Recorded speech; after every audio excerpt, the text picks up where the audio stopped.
நீங்க இன்ஜினியரிங் படிக்க போறீங்களா? இந்த வீடியோவை ஸ்கிப் பண்ணாம பாருங்க, கண்டிப்பா உங்களுக்கு யூஸ்ஃபுல்லா இருக்கும். சரிங்களா? இதுக்கு முன்னாடி வீடியோல நம்ம என்ன பார்த்தோம்? அண்ணா யூனிவர்சிட்டி பத்தி பார்த்தோம், டீம்டு யூனிவர்சிட்டி பத்தி பார்த்தோம், அட்டானமஸ்னா என்ன, நான் அட்டானமஸ்னா என்ன, சென்ட்ரல் கவர்மெண்ட் காலேஜஸ் எத்தனை இருக்கு, கவர்மெண்ட் காலேஜஸ் எத்தனை இருக்கு, கவர்மெண்ட் எய்டட் காலேஜஸ் எத்தனை இருக்கு, அண்ணா யூனிவர்சிட்டி ரீஜனல் கேம்பஸ் எவ்வளவு இருக்கு, அண்ணா யூனிவர்சிட்டி டிபார்ட்மெண்ட் காலேஜஸ், இது எல்லாமே நம்ம A to Z பார்த்தோம். இந்த காலேஜஸ் எல்லாமே உங்களுக்கு இன்ஜினியரிங் கவுன்சிலிங்ல வரும்ன்றதையும் நம்ம சொல்லியிருந்தோம். சரிங்களா? ஸோ இந்த வீடியோஸ்லாம் நீங்க பார்க்கலாம், மறக்காம டிஸ்கிரிப்ஷன்ல லிங்க் கொடுக்குறேன், பார்த்துக்கோங்க. ஏன்னா நீங்க 2025ல இன்ஜினியரிங் காலேஜ்ல போய் ஜாயின் பண்ண போறீங்க அப்படின்னா இந்த விஷயம் எல்லாமே உங்களுக்கு A to Z தெரிஞ்சிருக்கணும். ஒண்ணுமே தெரியாம போய் நம்ம இன்ஜினியரிங் காலேஜ்ல ஜாயின் பண்ணக்கூடாது, எல்லா விஷயமும் தெரிஞ்சு வச்சுக்கோங்க. சரிங்களா?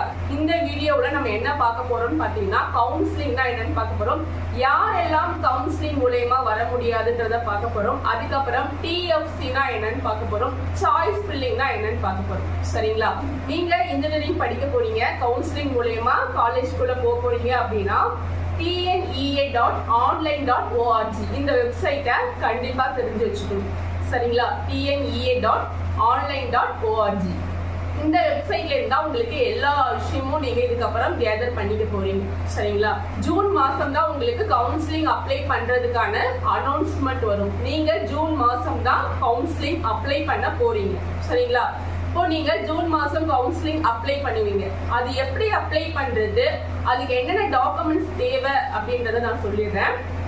ஃபர்ஸ்ட் ஆஃப் ஆல் நீங்க கவுன்சிலிங் அப்ளை பண்றது இந்த tnea.online.org இந்த வெப்சைட்ல போயிட்டு தான் கவுன்சிலிங் அப்ளை பண்ணணும். அவங்க டைமிங் கொடுத்துருப்பாங்க, இந்த டேட்ல ஆரம்பிச்சு இந்த டேட் வரைக்கும் நீங்க கவுன்சிலிங்க்கு அப்ளை பண்ணலாம் அப்படின்னு சொல்லிட்டு லாஸ்ட் டேட்குள்ள நீங்க கவுன்சிலிங்க்கு அப்ளை பண்ணணும்.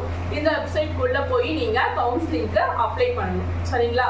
First of all counselling apply பண்றதுக்கு என்னென்ன டாக்குமெண்ட்ஸ்லாம் உங்க கையில இருக்கணும்னு பாத்தீங்கன்னா 10th mark sheet, 12th mark sheet, community certificate, உங்களுடைய போட்டோ, சிக்னேச்சர், இதுதான் நெசசரி டாக்குமெண்ட்ஸ். ஓகேங்களா? இது கூட உங்ககிட்ட ஃபர்ஸ்ட் கிராஜுவேட் சர்டிபிகேட் இருந்துச்சுன்னா அப்ளை பண்ணுங்க. ஏன் சொல்றேன்னா, ஃபர்ஸ்ட் கிராஜுவேட்டுக்கு உங்களுக்கு 25,000 வரைக்கும் ஸ்காலர்ஷிப் கிடைக்கும். சரிங்களா? அதனால இது எல்லாத்தையும் அப்ளை பண்ணுங்க. இது எல்லாமே நெசசரி டாக்குமெண்ட்ஸ். சரிங்களா? இன்கம் சர்டிபிகேட், TC இது எல்லாமே ஆப்ஷனல் தான். உங்ககிட்ட இருந்தா அப்ளை பண்ணலாம், இல்லைன்னா விட்டுடலாம். ஆனா நான் சொன்ன 10th 12th mark sheet, community certificate, அதுக்கப்புறம் வந்து உங்களுடைய போட்டோ, சிக்னேச்சர், இது எல்லாமே நெசசரி டாக்குமெண்ட்ஸ். உங்ககிட்ட ஃபர்ஸ்ட் கிராஜுவேட் இருந்தா அப்ளை பண்ணலாம், இது ஆப்ஷனல் தான். சரிங்களா? ஃபர்ஸ்ட் கிராஜுவேட் அப்ளை பண்ணீங்கன்னா உங்களுக்கு ஸ்காலர்ஷிப் கிடைக்கும். கம்யூனிட்டி அப்ளை பண்றது மூலமா BC and MDC ஸ்டூடெண்ட்ஸ்க்கு 5,000 ஸ்காலர்ஷிப் கிடைக்கும். SC ஸ்டூடெண்ட்ஸ்க்கு வந்து பாத்தீங்கன்னா உங்களுக்கு 50,000 வரைக்கும் ஸ்காலர்ஷிப் கிடைக்கும். SC ஸ்டூடெண்ட்ஸ் வந்து இன்கம் சர்டிபிகேட்டும் அப்ளை பண்ணணும். சரிங்களா? இன்கம் சர்டிபிகேட்டையும் ரெடி பண்ணி வச்சுக்கோங்க. எல்லாருமே இன்கம் சர்டிபிகேட் ரெடி பண்ணி வச்சுக்கோங்க. சரிங்களா? இப்போ இந்த டாக்குமெண்ட்ஸ் தான் உங்களுக்கு முக்கியமான டாக்குமெண்ட்ஸ் கவுன்சிலிங் அப்ளை பண்றதுக்கு. சரிங்களா? இதுக்கப்புறம் வந்து பாத்தீங்கன்னா, நீங்க கவுன்சிலிங் அப்ளை பண்றதுக்கும் நீங்க வந்து ஒரு கிராம பகுதியில இருக்கீங்க, உங்ககிட்ட நெட்வொர்க்லாம் சரியா இல்லை அப்படின்ற பட்சத்துல உங்களுக்காக கவர்மெண்ட் ஏற்படுத்திருக்கக்கூடிய ஒரு சென்டர் தான் TFC சென்டர். சரிங்களா? TFC சென்டர்ல போயிட்டு நீங்க என்ன பண்ணலாம், அவங்க கிட்டயே சொல்லி நீங்க கவுன்சிலிங்க்கு அப்ளை பண்ணிக்கலாம். சரிங்களா? இந்த டாக்குமெண்ட்ஸ் நான் சொன்ன இந்த டாக்குமெண்ட்ஸ்ல எடுத்துட்டு போயிட்டு அவங்க கிட்டே நீங்க டீடைல்ஸ் சொல்லி கவுன்சிலிங் ஃப்ரீயாவே அப்ளை பண்ணிக்கலாம். கவுன்சிலிங் அப்ளை பண்றதுக்கு முன்னாடி நீங்க இமெயில் ஐடி ஓபன் பண்ணி வச்சுக்கோங்க. ஓகேவா? இந்த இமெயில் ஐடியும் பாஸ்வேர்டும் ரொம்ப ரொம்ப ரொம்ப முக்கியம். ஏன் சொல்றேன்னா, இந்த இமெயில் ஐடியும் பாஸ்வேர்டையும் வச்சுதான் நீங்க கடைசி வரைக்கும் எல்லா விஷயங்களையும் தெரிஞ்சுக்க போறீங்க. உங்களுக்கு சாய்ஸ் ஃபில்லிங் பண்றதுல இருந்து எந்த காலேஜ் அலாட்மெண்ட் ஆயிருக்கு, எப்படி கன்ஃபர்மேஷன் கொடுக்கறது, எல்லாமே கன்ஃபர்மேஷன் கொடுக்கறது எல்லாமே இந்த இமெயில் ஐடி பாஸ்வேர்டை யூஸ் பண்ணி தான் நீங்க பண்ண போறீங்க. அதனால இமெயில் ஐடியும் பாஸ்வேர்டும் ரொம்ப ரொம்ப ரொம்ப முக்கியம். இதை நீங்க நோட் பண்ணி வச்சிருக்கணும். சரிங்களா? நீங்க TNEA-வோட ரெஜிஸ்ட்ரேஷன் பண்ணதுக்கு அப்புறம் உங்களுக்கு ஜூலை மாசத்துல இருந்து கவுன்சிலிங் நடக்க ஆரம்பிக்கும். ஓகேவா? ஜூலைல இருந்து ஆகஸ்ட் வரைக்கும் உங்களுக்கு கவுன்சிலிங் நடக்கும். சரிங்களா? ஜூலை மாசம் கடைசியில இருந்து ஆகஸ்ட் மாசம் வரைக்கும் உங்களுக்கு கவுன்சிலிங் நடக்கும். இந்த கவுன்சிலிங்கை வந்து பாத்தீங்கன்னா 3 ரவுண்டா பிரிச்சு நடத்துவாங்க. சரிங்களா? உங்களுடைய மார்க்குக்கு தகுந்த மாதிரி, உங்க கட் ஆஃப் மார்க்குக்கு தகுந்த மாதிரி ரவுண்ட் 1, ரவுண்ட் 2, ரவுண்ட் 3ன்னு சொல்லிட்டு 3 ரவுண்டா ஸ்டூடெண்ட்ஸை பிரிச்சு அவங்களுக்கு கவுன்சிலிங் நடத்துவாங்க. நிறைய மார்க் எடுத்துக்கக்கூடிய ஸ்டூடெண்ட்ஸ் ரவுண்ட் 1ல வருவாங்க, அடுத்த லெவல்ல இருக்கக்கூடிய ஸ்டூடெண்ட்ஸ் ரவுண்ட் 2ல வருவாங்க, அவங்களுக்கும் அடுத்த லெவல்ல இருக்கக்கூடிய ஸ்டூடெண்ட்ஸ் வந்து ரவுண்ட் 3ல வருவாங்க. இப்படிதான் 3 ரவுண்டா ஸ்டூடெண்ட்ஸை பிரிச்சு அவங்களுக்கு கவுன்சிலிங் நடக்கும். சரிங்களா? நிறைய பேர் கேக்குறீங்க, கவுன்சிலிங் வந்து அப்ளை பண்ணும் போதே நம்ம காலேஜையும் சேர்த்து போட்டுருணுமா அப்படின்னு கேக்குறீங்க. அப்படிலாம் கிடையாது. ஓகேவா? கவுன்சிலிங் அப்ளை பண்ணும்போது நீங்க காலேஜ் பத்தியே பேசக்கூடாது. உங்களுக்கு சாய்ஸ் ஃபில்லிங் பண்ணும்போது தான் உங்களுக்கு எந்தெந்த காலேஜ் பிடிச்சிருக்கு அப்படின்னு சொல்லிட்டு சாய்ஸ் ஃபில்லிங்கா போடணும். சரிங்களா? சாய்ஸை ஃபில் பண்றதுக்கு பேர் தான் சாய்ஸ் ஃபில்லிங். சரியா? உங்களுக்கு பிடிச்ச காலேஜை சாய்ஸா போட்டு ஃபில் பண்றீங்க, அதுக்கு பேர் தான் சாய்ஸ் ஃபில்லிங். சரிங்களா? இந்த சாய்ஸ் ஃபில்லிங் அப்படின்றது ஒரு 2 நாள் வரைக்கும் நடக்கும். உங்களுக்கு கவுன்சிலிங் ஸ்டார்ட் பண்றாங்க இல்லையா, இந்த கவுன்சிலிங் உடைய ஃபர்ஸ்ட் ஸ்டெப்பே சாய்ஸ் ஃபில்லிங் தான். சரிங்களா? இப்போ உங்களுக்கு எந்த காலேஜ் ரொம்ப பிடிச்சிருக்கோ அதை ஃபர்ஸ்ட் ஆப்ஷனா கொடுக்கலாம். அடுத்த லெவல்ல இருக்கக்கூடிய காலேஜஸ் செகண்ட் ஆப்ஷனா கொடுக்கலாம். அதுக்கும் அடுத்தது பிடிச்சிருந்தா தேர்ட் ஆப்ஷனா கொடுக்கலாம். இந்த மாதிரி ஒரு ஆப்ஷனா நீங்க 1000 காலேஜ் வரைக்கும் கூட சாய்ஸ் ஃபில்லிங்ல கொடுத்துக்கலாம். இந்த மாதிரியான வரிசையில தான் நீங்க சாய்ஸ் ஃபில்லிங் வைக்கணும். சரிங்களா? சிஸ்டம் தான் உங்களுக்கு இந்த காலேஜ் எல்லாத்தையும் அலாட்மெண்ட் பண்ணும். மேனுவலா எதுவுமே கிடையாது. சரிங்களா? எப்படி உங்களுக்கு சிஸ்டம் வந்து காலேஜ் அலாட்மெண்ட் பண்ணணும்னு பாத்தீங்கன்னா, சாய்ஸ் ஃபில்லிங்ல நீங்க வரிசையா காலேஜ் வைக்கிறீங்க இல்லையா, இப்போ ஃபார் எக்ஸாம்பிள் ஃபர்ஸ்ட் ஆப்ஷனா நீங்க பிஎஸ்டி வைக்கிறீங்க, செகண்ட் ஆப்ஷனா எம்ஐடி வைக்கிறீங்க, தேர்ட் ஆப்ஷனா சிஇஜி வைக்கிறீங்கன்னு வச்சுக்கோங்களேன். ஃபர்ஸ்ட் ஒரு ஆப்ஷனா பிஎஸ்டி வைக்கிறீங்கன்னு வச்சுக்கோங்களேன். உங்க கட் ஆஃப்க்கு பிஎஸ்டி கிடைக்குமா அப்படின்றத சிஸ்டம் வந்து அனலைஸ் பண்ணி பார்க்கும். அப்படி கிடைக்கலன்ற பட்சத்துல அதுக்கு அடுத்த ஆப்ஷனை தான் சிஸ்டம் பார்க்கும். சரிங்களா? அடுத்த ஆப்ஷன் என்ன வச்சிருக்கீங்கன்னா எம்ஐடி வச்சிருக்கீங்க, அது உங்க கட் ஆஃப் கிடைக்குமான்னு பார்க்கும். அதுவும் கிடைக்கல அப்படின்ற பட்சத்தில் தேர்ட் ஆப்ஷனுக்கு வரும். சரிங்களா? இப்படி ஒரு ஆப்ஷனை தான் செக் பண்ணி பார்க்கும். ஃபார் எக்ஸாம்பிள் உங்களுக்கு எம்ஐடி ரொம்ப பிடிக்கும் அப்படின்னா அதை நீங்க செகண்ட் ஆப்ஷனா வச்சிருக்கீங்க, ஃபர்ஸ்ட் ஆப்ஷன் பிஎஸ்டி வச்சிருக்கீங்கன்னு வச்சுக்கோங்களேன், பிஎஸ்டியே கிடைச்சிடும் சம்டைம். சரிங்களா? அப்ப ரெண்டாவது ஆப்ஷனுக்கு வராது. ஸோ அதனால வந்து எது ரொம்ப பிடிக்குதோ அதை ஃபர்ஸ்ட் ஆப்ஷனா வைங்க. அது இல்லைன்னா இதுன்ற காலேஜை செகண்ட் ஆப்ஷனா வைங்க. அதுவும் இல்லைன்னா இதுன்ற காலேஜை தேர்ட் ஆப்ஷனா வைங்க. சரிங்களா? இப்படிதான் நீங்க சாய்ஸ் ஃபில்லிங் பண்ணணும். சரிங்களா? உங்களுக்கு எது ரொம்ப பிடிக்குதோ அந்த காலேஜை ஃபர்ஸ்ட், அது இல்லைன்னா இதுன்ற காலேஜ் செகண்ட், அதுவும் இல்லைன்னா இதுன்ற காலேஜ் தேர்டு, அதுவும் இல்லைன்னா இதுன்ற காலேஜ் ஃபோர்த்து. இப்படிதான் நீங்க சாய்ஸ் ஃபில்லிங் வைக்கணும். அப்பதான் உங்களுக்கு லைன் பை லைனா பார்த்துட்டே வரும்போது உங்களுக்கு ரொம்ப பிடிச்ச காலேஜ் கிளிக் ஆகும். சரிங்களா? சாய்ஸ் ஃபில்லிங் பண்ணும்போது உங்களுடைய பாஸ்வேர்டை நீங்க ரகசியமா வைக்கல அப்படின்னா உங்களுடைய பாஸ்வேர்டை எடுத்து வேற ஒருத்தவங்க நீங்க வச்சிருக்கக்கூடிய காலேஜ மாத்துறதுக்கு வாய்ப்பு இருக்கு. சரிங்களா? ஏன்னா 2023ல ஒரு பொண்ணு வந்து என்கிட்ட சாய்ஸ் ஃபில்லிங் பண்றதுக்காக வந்தாங்க. 2023ல. சரிங்களா? சாய்ஸ் ஃபில்லிங் பண்றதுனா நானா யாருக்கும் சாய்ஸ் ஃபில்லிங்லாம் பண்ணி தர மாட்டேன். அவங்களாவே சாய்ஸ் ஃபில்லிங் பண்ண சொல்லி அது கரெக்டான்றதை என்கிட்ட காமிக்கிறதுக்காக வந்தாங்க. சரிங்களா? ஸோ வந்து பாத்தீங்கன்னா அவங்க நல்ல டாப் காலேஜஸ்லாம் போட்டிருந்தாங்க. அவங்க எஸ்சி கம்யூனிட்டின்றதால சப்ளிமெண்ட்ரி கவுன்சிலிங்லேயே வந்து அவங்களுக்கு ஓரளவுக்கு நல்ல காலேஜஸ்லாம் இருந்தது. சரிங்களா? ஸோ அவங்க வந்து நல்ல காலேஜஸ் டாப் காலேஜஸ்லாம் போட்டிருந்தாங்க. ஆனா ஈவினிங் பார்க்கும்போது, ஈவினிங் செக் பண்ணி பார்க்கும்போது பாத்தீங்கன்னா காலேஜ் அவங்க போட்ட காலேஜ் எதுவுமே அவங்களுக்கு இல்ல. எல்லாமே காலேஜ் எல்லாமே மாறி ரொம்ப லோயர் லெவல்ல இருக்கக்கூடிய காலேஜ் தான் ஃபர்ஸ்ட் ஆப்ஷன் செகண்ட் ஆப்ஷன் வந்துருச்சு.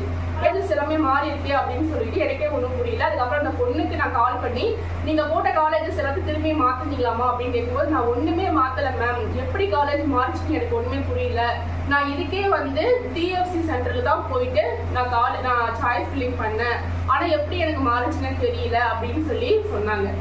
அதுக்கப்புறம் கேட்டேன், உங்களுடைய பாஸ்வேர்டை யாருக்காவது கொடுத்தீங்களா அப்படின்னு கேட்டேன். ஆமா மேம், நான் என்னுடைய ஃப்ரெண்ட்ஸுக்கு கொடுத்தேன், ஃபோன் பண்ணி கேட்டு பார்க்குறேன் அப்படின்ட்டு அவங்க ஃப்ரெண்டு கிட்ட ஃபோன் பண்ணி கேட்டிருக்காங்க.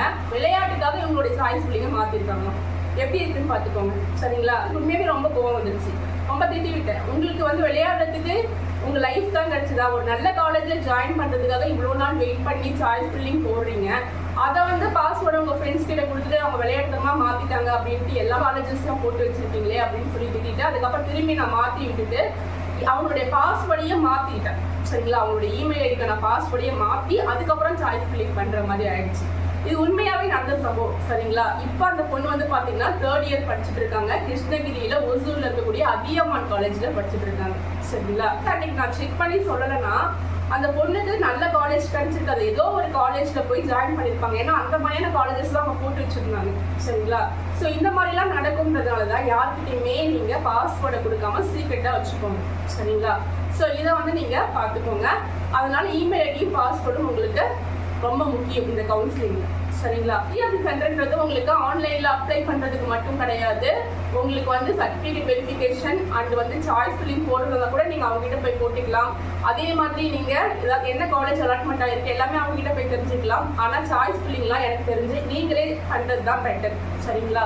ஏன் சொல்றேன்னு கேட்டீங்கன்னா, இப்போ நீங்க ஒரு காலேஜ் போடுறீங்கன்னு வச்சுக்கோங்க, ஒரு காலேஜ்ல 2 லட்சம் ரூபாய் ஃபீஸ் வச்சுக்கோங்க, அந்த காலேஜ் போய் ஃபர்ஸ்ட் ஆப்ஷனா வைக்கிறீங்க. அந்த காலேஜ் உங்களுக்கு கிடைக்குதுன்னு வச்சுக்கோங்க. ஆனா அந்த 2 லட்ச ரூபாய் ஃபீஸ் உங்களால கட்ட முடியுமா? உங்களுக்கு வருமானம் ரொம்ப உங்க வீட்டுல ரொம்ப வருமானம் குறைவு அப்படின்ற பட்சத்துல 2 லட்ச ரூபாய் உங்களால பே பண்ண முடியாது இல்லையா? ஸோ ஆனா இந்த விஷயம் வந்து டிஎஃப்சி சென்டர்ல இருக்கவங்களுக்கு தெரியுமா? தெரியாது இல்லையா? உங்களுக்கு தான் தெரியும். அதனால ஒரு காலேஜ் நல்ல காலேஜா அட்டானமஸ் காலேஜான்றதையும் பார்க்கணும். அதே சமயத்துல உங்களால பணம் கட்டி அந்த காலேஜ்ல கடைசி வரைக்கும் படிப்பை கண்டினியூ பண்ண முடியுமான்றதையும் பார்க்கணும். ஏன் சொல்றேன்னா, காலேஜ்குள்ள போய் பணம் கட்ட முடியாம நிறைய பேர் டிஸ்கண்டினியூ ஆகி வெளியே வந்திருக்காங்க இல்ல. இந்த சம்பவம் வந்து லாஸ்ட் இயரே நடந்திருக்கு. அதுதான் சொல்றோம், மறுபடியும் சொல்றோம், உங்களால பணம் கட்ட முடியுமா? காலேஜ் நல்ல காலேஜானும் பார்த்துக்கோங்க, அட்டானமஸ் காலேஜான்னு பாருங்க, ரொம்ப முக்கியம். அதே சமயத்துல உங்களால அந்த காலேஜ்ல பணம் கட்ட முடியுமா? அந்த காலேஜ் 2 லட்ச ரூபாய்னா 2 லட்ச ரூபாய் ஃபீஸ் கட்ட முடியுமா அப்படின்னு பார்த்துக்கோங்க. சரிங்களா? உங்களால அந்த காலேஜுக்கு போய் ஹாஸ்டல் ஃபீஸ், அந்த காலேஜ்ல உங்களால டியூஷன் ஃபீஸ், ஹாஸ்டல் ஃபீஸ் எல்லாமே பே பண்ண முடியுமான்றத பார்த்துக்கிட்டு அதுக்கப்புறம் அந்த காலேஜை செலக்ட் பண்ணுங்க. சரிங்களா? ஏன்னா உங்களுடைய வருமானம் எவ்வளவு, உங்களுடைய நிலைமை என்னன்றது உங்களுக்கு தான் தெரியும். அதனால இது எல்லாமே பார்த்துட்டு நீங்க சாய்ஸ் ஃபில்லிங் வைக்கணும். ஒரு காலேஜை ஃபர்ஸ்ட் ஆப்ஷனா வைக்கிறீங்கன்னா அந்த காலேஜோட ஃபீஸ் ஸ்ட்ரக்சர் தெரிஞ்சுக்கோங்க. அந்த காலேஜ் வந்து நல்ல அட்டானமஸ் காலேஜா, நான் கேட் வாங்கியிருக்காங்களா, இது எல்லாமே நீங்க பார்த்து தெரிஞ்சுக்கோங்க. அட்டானமஸ் காலேஜ் தான் வைக்கணும்னு நான் சொல்லலை, நான் அட்டானமஸும் வைக்கலாம். ஸோ அட்டானமஸ் வச்சா கொஞ்சம் பெட்டரா இருக்கும் அப்படின்னு சொல்ல வரேன். சரிங்களா? நீங்க கவர்மெண்ட் காலேஜ் வைக்கிறதா இருந்தா தாராளமா ஃபர்ஸ்ட் ஆப்ஷனா வைக்கலாம், எந்த பிரச்சனையும் கிடையாது. ஏன்னா கவர்மெண்ட் காலேஜஸ்ல எல்லாமே ஃபீஸ் ரொம்ப கம்மி தான். சரிங்களா? அதனால கவர்மெண்ட் காலேஜஸ் வைக்கிறதா இருந்தா ஃபர்ஸ்ட் ஆப்ஷன் வைக்கிறதா எந்த காலேஜ் வேணா வச்சுக்கோங்க. ஆனா நீங்க செல்ஃப் ஃபினான்சிங் காலேஜஸ் வைக்கும் போது ஃபீஸ் ஸ்ட்ரக்சரை பாருங்க. உங்களால நல்லா ஃபீஸ் கட்ட முடியும், உங்ககிட்ட பணம் இருக்குன்னா தாராளமா நீங்க எந்த காலேஜ் வேணா வைக்கலாம். சரிங்களா? டாப் காலேஜ் நீங்க எது வேணா வச்சுக்கோங்க, அதுல எந்த பிரச்சனையும் இல்லை. நான் சொல்றது இந்த மிடில் கிளாஸ் ஃபேமிலியில் இருக்கக்கூடிய ஸ்டூடெண்ட்ஸ்க்காக தான். சரிங்களா? ஸோ இதெல்லாமே பார்த்து நீங்க சாய்ஸ் ஃபில்லிங் வைக்கணும். அப்பதான் உங்களுக்கு நல்ல காலேஜும் கிடைக்கும், உங்க படிப்பையும் கண்டினியூ பண்ண முடியும். நம்ம இன்ஜினியரிங் காலேஜ்ல போய் ஜாயின் பண்றது பெருசு கிடையாது. சரிங்களா? 4 வருஷமும் முடிச்சுட்டு டிகிரியை வாங்கிட்டு தான் வெளியே வரணும்.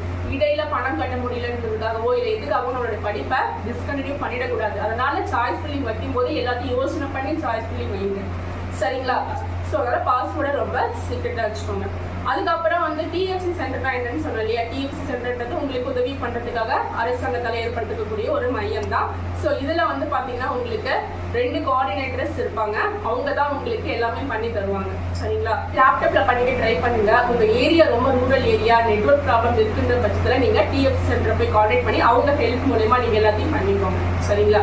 இதுதான் டிஎஃப்சி சென்டர், உங்களுக்கு உதவி செய்யக்கூடிய ஒரு மையம் தான் டிஎஃப்சி. ஓகேவா? நாடு ஃபுல்லா ஓவரா பாத்தீங்கன்னா 110 டிஎஃப்சி சென்டர்ஸ் இருக்கும். சரிங்களா? அந்த 110 டிஎஃப்சி சென்டர்ஸும் என்னென்னன்றதை நான் உங்களுக்கு இந்த வீடியோல கொடுக்குறேன், பார்த்துக்கோங்க. சரிங்களா? லாஸ்ட் இயர் இருந்த டிஎஃப்சி சென்டருடைய பிடிஎஃப் தான் இது, நான் இந்த வீடியோல கொடுக்குறேன், அதை பார்த்துக்கோங்க. நீங்க ஃபர்ஸ்ட் நான் என்ன சொல்லியிருக்கேன், கவுன்சிலிங் என்னன்னு சொல்லியிருக்கேன். ஃபர்ஸ்ட் நீங்க என்ன பண்ணணும், இன்ஜினியரிங் படிக்கிறதுக்காக ஆன்லைன்ல அப்ளை பண்ணணும்.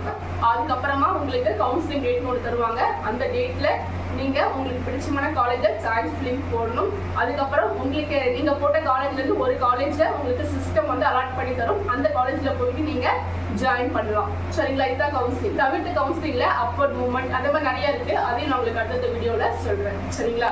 ஸோ இதுதான் கவுன்சிலிங். அதே மாதிரி சாய்ஸ் ஃபில்லிங் பண்றதுன்றது சொல்லிட்டேன். டிஎஃப்சி சென்டர்ன்றதை சொல்லிட்டேன். டிஎஃப்சி சென்டர் அப்படின்றது தமிழ்நாடு ஃபெசிலிட்டேட்டிவ் சென்டர், உங்களுக்கு உதவி பண்ணக்கூடிய ஒரு மையம். எல்லா டிஸ்ட்ரிக்ட்லயும் 3 டிஎஃப்சி சென்டர் கொடுத்துருப்பாங்க. அதாவது அப்ளிகேஷன் போடும்போது மிஸ்டேக்ஸ் பண்ணிட்டீங்கன்னா கூட நீங்க டிஎஃப்சி சென்டர்ல போய் கான்டாக்ட் பண்ணி அந்த மிஸ்டேக்கை உடனடியா வந்து திருத்திக்கலாம். சரிங்களா?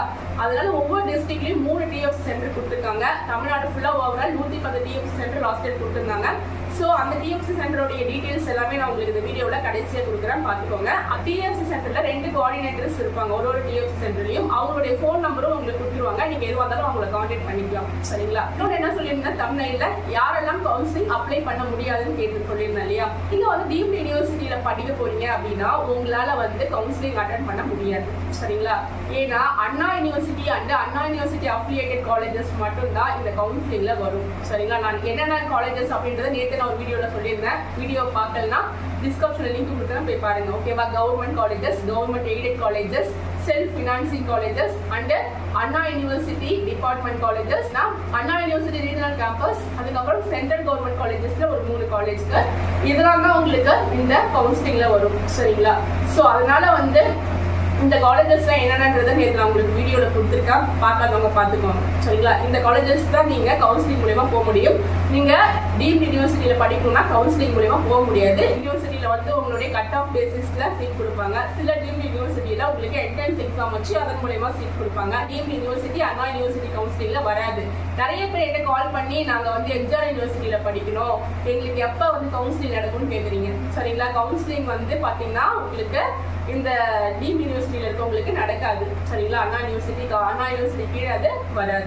அதே மாதிரி ஒரு ஸ்டூடெண்ட் எனக்கு வாட்ஸ்அப் பண்ணி கேட்டிருந்தாங்க, மேம் 180 கட் ஆஃப் எடுத்திருந்தா தான் கவுன்சிலிங் அட்டன் பண்ண முடியுமா அப்படின்ட்டு. அப்படிலாம் கிடையவே கிடையாது. லாஸ்ட் இயர் வந்து பார்த்தீங்கன்னா 77.50 ஓகேவா, 77.50 கட் ஆஃப் எடுத்திருக்கவங்க வரைக்கும் கவுன்சிலிங் அட்டன் பண்ணாங்க சரிங்களா. லாஸ்ட் கட் ஆஃப் பார்த்தீங்கன்னா 77.50.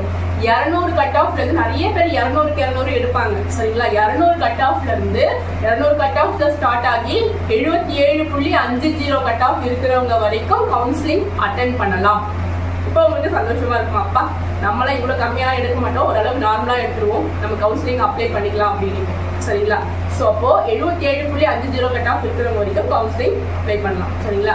நீங்க அரசு பள்ளி மாணவராக இருந்தால் 7.5 இடஒதுக்கீடு அடிப்படையில் இலவசமா இன்ஜினியரிங் படிக்கலாம். அது எப்படி நான் உங்களுக்கு கைட் பண்றேன் சரிங்களா. அதனால நீங்க முடிஞ்ச வரைக்கும் உங்க ஃப்ரெண்ட்ஸுக்கும் வீடியோவை ஷேர் பண்ணுங்க. நம்மளுடைய வாட்ஸ்அப் குரூப்ல ஜாயின் பண்ணிக்கோங்க.